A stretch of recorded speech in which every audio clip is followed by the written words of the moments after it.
Okay, तो मैं यहाँ पे आपको चंद एक चीज़ों के बारे में बता देता हूँ कि वो चीज़ें कैसे होंगी। जैसे टेबल ऑफ कंटेंट है, तो टेबल ऑफ कंटेंट्स आप कैसे ऐड करते हैं, तो उसके लिए कोई बड़ी इसके अंदर परेशानी वाली बात नहीं है। मैं आपको इसमें बता देता हूँ टेबल ऑफ कंटेंट कैसे लगाते हैं। सो फॉर एग्जांपल कि जी मैं यहाँ पे कुछ पहले अपना डॉक्यूमेंट प्रिपेयर कर लेता हूँ। सो मैं यहाँ पे कुछ बेसिक से पहले वर्ड्स वगैरह मैं इसके अंदर ऐड कर लेता हूँ। सो मैंने ये कंप्यूटर की डेफिनेशन मेंशन कर दी, जो भी है वट आप उसके मुताबिक कर लेंगे। आगे जी, ओके जी, आगे सीपीयू मैं लिख लेता हूँ। सो मैं इसी पैराग्राफ को यहाँ पे मेंशन करके मैं यहाँ पे कोई 3-4 पैराग्राफ्स बना लेता हूँ, ताकि वो टॉपिक डिफाइन करना मेरे लिए कंफर्टेबल हो जाए। सो थोड़ा सा मैं इसको जूम आउट किया। मैंने ये कैसे मैंने किया है, कंट्रोल प्रेस करके मैंने माउस का जो स्क्रॉल है वो डाउन किया है। अब करूँगा तो ये लार्ज साइज में आता जाएगा। सो मैंने अब आगे लिखना है जी, सीपीयू के बाद मेमोरी कर लेते हैं जी। तो चंद एक मैं एग्जांपल्स यहाँ पे कोड कर रहा हूँ। मकसद ये है कि आपको आइडिया मिल जाए कि अगर आप टेबल ऑफ कंटेंट लगाना चाहते हैं तो वो कैसे लगेंगे। क्योंकि जाहिर सी बात है, रेफरेंसिंग का जो मेजर टास्क होता है वो इन चीज़ों को, डॉक्यूमेंट को फाइनलाइज करना और इन चीज़ों को फाइनल शेप में लेके आना इनका पर्पज़ होता है। तो मैं यहाँ पे आपको वो बेसिक चीज़ें एक्सप्लेन कर देता हूँ, जो आप अपनी डेली लाइफ में नॉर्मली आप करते हैं, तो आपको पता होना चाहिए कि ये टेबल ऑफ कंटेंट्स वगैरह कैसे हम लगा रहे हैं। सो उसके बाद मैं फॉर एग्जांपल के जी इसके अंदर नई हेडिंग ऐड कर लेता हूँ, हार्ड डिस्क। और हार्ड डिस्क के लिए मैं कुछ पैराग्राफ इसके अंदर रैंडमली जनरेट कर लेता हूँ। सो ये मैंने रैंडमली कुछ पैराग्राफ जनरेट कर लिए। ओके, ये आपका एक डॉक्यूमेंट है जिसको आपने टेबल ऑफ कंटेंट इसके अंदर ऐड करने हैं। सबसे पहले आपने क्या करना है, अपनी तमाम इन टेक्स्ट को हेडिंग्स में शिफ्ट करना है। उसका क्या तरीकाकार है, होम पे जाएँ, ये हेडिंग में इसको शिफ्ट कर लें। अब यहाँ पे आपको ये जो इसका नज़र आ रहा है वो बेसिकली हमने लेआउट में चूँकि डिज़ाइन के अंदर चूँकि इसका थीम सेट किया था, तो दैट्स व्हाई ये थीम यहाँ पे शो हो रहा है। तो आप इसका थीम जो है वो चेंज भी कर सकते हैं, कोई ऐसी बड़ी बात नहीं है इसके अंदर। ठीक है, तो आप थीम इसका जो है वो ये वाला मैं सेट कर लेता हूँ, ठीक है। तो मैंने इसको जो है वो हेडिंग में शिफ्ट किया। ये हेडिंग में शिफ्ट हो गया, इसकी क्या गारंटी है जी? आप देखें तो यहाँ पे एक छोटा-सा आपको जो है वो एरो साइन नज़र आ रहा है। मैं जैसे इसके ऊपर माउस लेके आऊँगा, ये प्रोमिनेंट होके कलर चेंज हो गया। मैं इस पे क्लिक करूँगा तो ये पूरा पैराग्राफ, इसकी चूँकि एक ही कंटेंट था, एक ही हेडिंग थी, तो सारा उसके अंदर था। सो ये मैंने उसको एक पैराग्राफ के अंदर ले आया। सो अब मैं दूसरा अपना टेक्स्ट है उसको मैं हेडिंग में लेके जाता हूँ। तो देखिए यहाँ पे भी वो चीज़ आ गई। इसी तरह मैं अपनी थर्ड हेडिंग पे आता हूँ, मेमोरी, और इसको मैं हेडिंग डिफाइन कर देता हूँ। इसी तरह मैं हार्ड डिस्क पे लेके आता हूँ। हार्ड डिस्क चूँकि अब मेरी सेकंड हेडिंग है, तो मैं इसको हेडिंग 2 बना देता हूँ।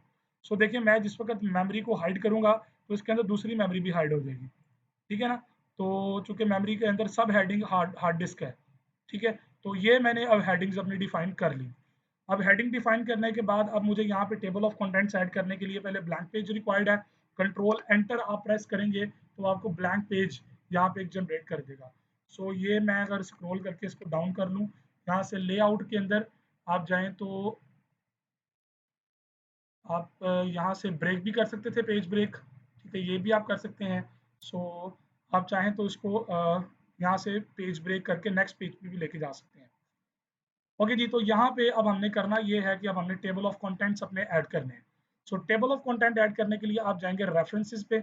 अब ये टेबल ऑफ कंटेंट है, इस पे क्लिक करें, कौन सा वाला स्टाइल आपने यूज़ करना है।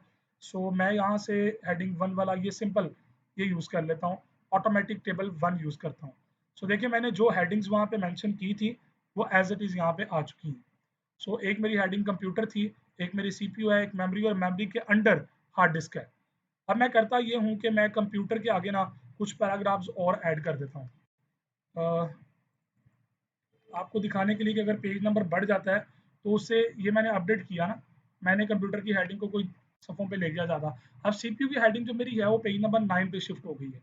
सो मैं यहाँ पे कंट्रोल होम प्रेस करके स्टार्ट पे आया, देखिए पेज नंबर अपडेट नहीं हुए, तो मैं अपडेट टेबल पे जाऊँगा, तो मुझे उसने पूछा अपडेट पेज नंबर ओनली या एंटायर टेबल ही आपने अपडेट कर दी है। सो अगर आपने कोई नई हेडिंग्स ऐड की हुई हैं तो आप एंटायर टेबल करेंगे, अदरवाइज पेज नंबर। तो हम करते ये हैं कि इसके अंदर एक और हेडिंग ऐड, सब हेडिंग ऐड करते हैं। अ, ये हार्ड डिस्क का जो है ना सेक्शन, मैं इसकी जगह पे एक और नई हेडिंग ऐड करता हूँ। सो कंट्रोल एंड प्रेस किया, कॉपी किया, और यहाँ पे मैं इसको कर देता हूँ रैम। सो रैम मेरी हेडिंग, और इसके नीचे मैंने रैम की हेडिंग भी डिफाइन कर दी।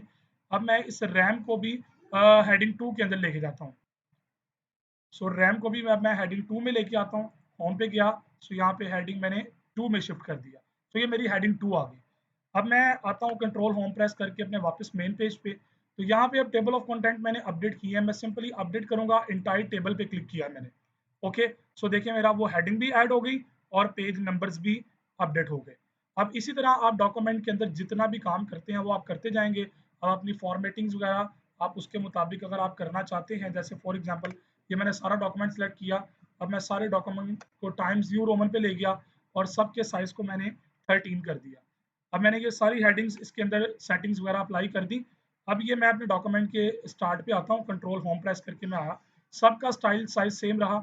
अब मैंने क्या किया कि यहाँ पे अपडेट टेबल करता हूँ, इंटायर टेबल। ओके, सो देखिए पेज नंबर उसी हिसाब से अपडेट हुए हैं। सो जिस तरह आप हेडिंग्स इसके अंदर ऐड करते जाएंगे, और हेडिंग्स का ख्याल रखिएगा कि आप हेडिंग 1 2 3 को डील करना आपको आना चाहिए। आप हेडिंग 4 पे जाते हैं तो इसी तरह आगे मूव कर जाएंगे। सो अब आपके पास ये टेबल ऑफ कंटेंट के अगर डिज़ाइन को आप चेंज करना चाह रहे हैं, तो आप सिंपली क्या करेंगे कि आप इसके डिज़ाइन पे जाएंगे और यहाँ से आप अपना थीम सेलेक्ट करेंगे। फॉर एग्जांपल कि जी मुझे ये वाला थीम रिक्वायर्ड है, या ये थीम रिक्वायर्ड है जी। इसके अंदर जो डिज़ाइन है थीम का, वो मैं करता हूँ जी, मुझे ये वाला डिज़ाइन पसंद है। सो ये मेरा उसके मुताबिक डिज़ाइन अपडेट हो गया। सो देखिए पहली हेडिंग आ गई। इसी तरह जो सेकंड हेडिंग होगी वो भी इस तरह प्रेजेंट होगी, क्योंकि मैंने इसके अंदर टेक्स्ट काफ़ी ज़्यादा ऐड कर दिया है। सो माउस की मदद से स्क्रॉल कर रहा हूँ। आप पेज डाउन का भी इस्तेमाल कर सकते हैं, पेज डाउन। तो पेज डाउन करते जाएं तो आपको ये उसके अंदर जो हेडिंग्स है वो हाईलाइटेड है। अब ये चूंकि सब हेडिंग 2 थी तो इसलिए कलर इसका चेंज है। सो इस तरह आप इसके अंदर टेबल ऑफ कंटेंट्स जो है वो अपने ऐड कर सकते हैं।